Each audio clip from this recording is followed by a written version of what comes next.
What improved your quality of life so much, you wish you did it sooner? Learning to be okay with saying no and starting off full relationships, personal and professional, with healthy boundaries. You don't ever need an excuse to say no to if you don't want to do something. Don't feel like going out with friends that night. No thank you. Don't want to work an extra shift at your place of employment if it's not mandatory. No thanks, boss. Boundaries are amazing, and when set from the beginning, they are much easier to maintain for your own mental well-being. Well, this has become my highest upvoted comment. Thanks to everyone who responded with stories related to boundary setting, and stay strong if you still struggle with this. It's a great lesson for young people. If you're wrong about something, don't double down on it, just admit fault, learn, and keep it moving. We all make mistakes, let's quit pretending we're somehow better than everybody else. I didn't mean to imply that only young people need to learn this, I just meant it's how we prevent future adults from being insufferable. Damn, so many rewards, thanks, it's just common sense though. Cutting out toxic friends. After years of knowing someone, it can be hard to see that they are no longer the person they were when the relationship started. My childhood best friend grew into a manipulative, selfish prick. For years I hung out with him almost every day after work and always felt miserable afterward. Everyone around me questioned why I still spent time with him. I always made excuses that seem ridiculous in hindsight. I should have cut ties 10 years ago. I was very shy and self-conscious, but at some point, I started just living how I wanted. I already wasn't popular, so what was I risking? Girls still wouldn't be interested. I guess I just started doing things I'd been afraid to do before, including being more outgoing. I know this sounds like generic advice, but it really worked for me. Every time your brain says no, that wouldn't work out, or no, what would people think, or any other version of no, don't try. It's a perfect opportunity to do something you feel drawn to. Dye your hair pink. Try painting even though you know you'll suck at it. Fart and then say, it was me. Okay, maybe not the last one. Accepting at 28 that I was a very emotional guy and letting myself cry whenever I needed to. I swear I cried constantly for about a year straight, as if catching up on all the feelings I repressed my whole life. However, it tapered off about a year ago, and it kind of sucks. It's as if I literally grew thicker skin through truly allowing myself to feel the painful things I felt, and it's become increasingly difficult to cry like I used to. It felt really good to just let everything out. Learning to get over myself. Nobody cares what I do, nobody is looking at me, and why should I care if they are? Nobody outside my circle has enough context to make accurate judgments about how I live, so why am I trying so hard to justify my decisions? As soon as I adopted that mindset, being alive got significantly less shitty. I do my best to be a decent person and to take care of myself, and the only opinions I care about are mine, my partner's, and my therapist's. Taking vitamin D supplements and getting a therapy lamp for the winter. Holy shit, does it make a difference.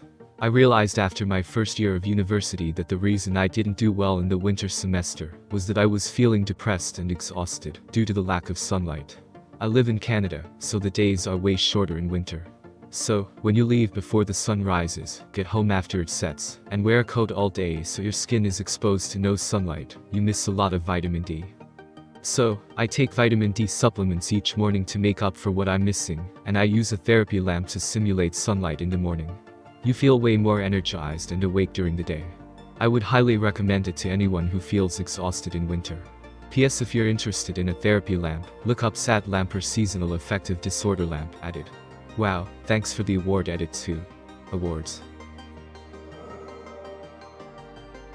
Remember. Not having to sweep dog cat hair daily is such a blessing. Lots of replies. It's 4:30 a.m.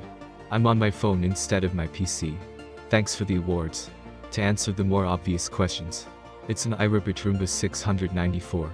It is not sucked up dog poop, but it cleaned up cat vomit, only leaving a little on the floor like a mopper spray and rag would need to be used anyway. The dirt tray has a microfilter and a collection area. You push one button and it comes out and you dump it in the trash. It does get under my dining room table because it just barely fits through the chair legs. It does get stuck in my cabinet, but I have it running when I'm usually home for lunch and can save it. It works on hard surfaces and carpets. Mine does not map the room that I'm aware of. It does not have a forward sensor at all, just bumps into things and senses that way. That's all. I cut my mother out of my life a few years ago, and I wish I had done it as soon as I moved out, just as I did to my father. My life has been so much better since she hasn't been in it. I feel better about myself, I'm not being treated badly, and I can do what I want without fearing judgment. I'm glad I never reconciled, either. From what I hear from their siblings, she hasn't changed a bit. She still has to be right all the time, she still lies about shit, and she still pulls authoritarian bullshit. I've pretty much written her off. She has 7 years left to come to me, apologizes for the nasty shit she did, takes responsibility for the aforementioned actions, and proves she has changed or is in the process. But if she doesn't do that within the next 7 years, there's no way in hell I'd reconcile with her. I lost 100 pounds. I have about 100 more to go, but being so obese you can't find clothes at Walmart, and nearly dying from non-essential organ failure at 25, gallbladder, really isn't a way to live. I literally couldn't run. Or get off the floor without grabbing something. I used to break or bend lawn chairs. Not fun. Embarrassing AF. Fixing my relationship with food. Portion sizes decimating junk food intake back where it should be. A rare treat increasing veggie intake, limiting red meat, limiting dairy, limiting refined sugars. I haven't actually stopped anything 100% cold turkey, chocolate, crisps, candy, takeout, etc. cold turkey, and that I don't scorn myself for buckling and having some, but I've just wound it back completely. It's been a major contributor to why I'm minus 20 kilograms than I was in January 2021. This is a change I made only a few months ago, but it's been major. I struggle with clinical depression and extreme executive dysfunction, two conditions that exacerbate each other, and have taken a lot of time out of my life over the past 20 years. I've been doing better but still experience long periods of time when I'm barely functioning, and it's a miracle if I can even make it out of the house, let alone do anything productive. My therapist is a big advocate of being kind to oneself, and in theory that's the mentality we all should have. There's no reason to punish ourselves when we're already struggling. But for me, the idea that I should be kind to myself is far too easy to corrupt. As in, I'm not going to clean my kitchen because I'm tired, and the kind thing is to let myself sleep for 15 hours or watch Netflix. It's really not kind to let myself do that, and it only makes me feel much worse, both physically and mentally, but it's way too easy to fall into that trap and make it a habit. But on the same token, constantly valuing productivity over rest is the other nasty end of that spectrum. I burn myself out by being overly productive, and then have no time for creative pursuits or fun things or resting.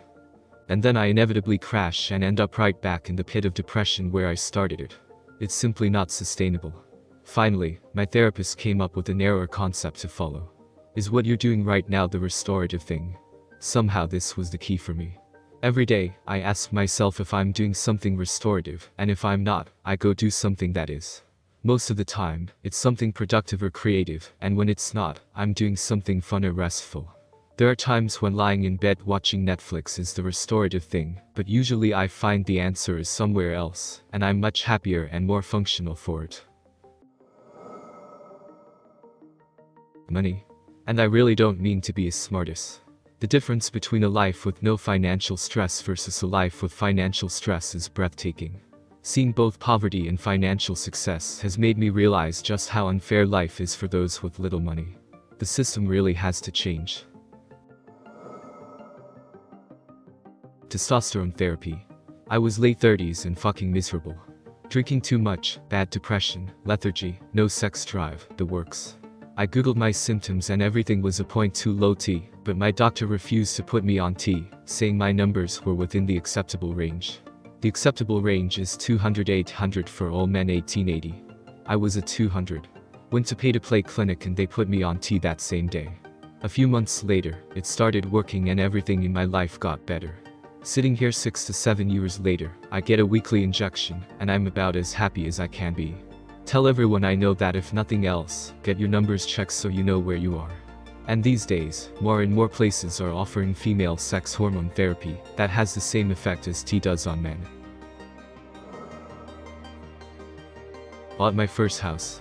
Something about having your own home that you can do anything you want with that's extremely liberating and awesome. Especially if you're even slightly handy with a hammer and drill and basic homeowner tools. Disclaimer. If you've never bought a home yet, do not buy in this insane market. Wait for it to get back to normal.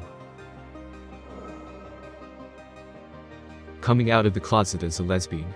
I had 2 failed marriages to men before I figured it out at 31. In the last 12 years, my life has improved exponentially.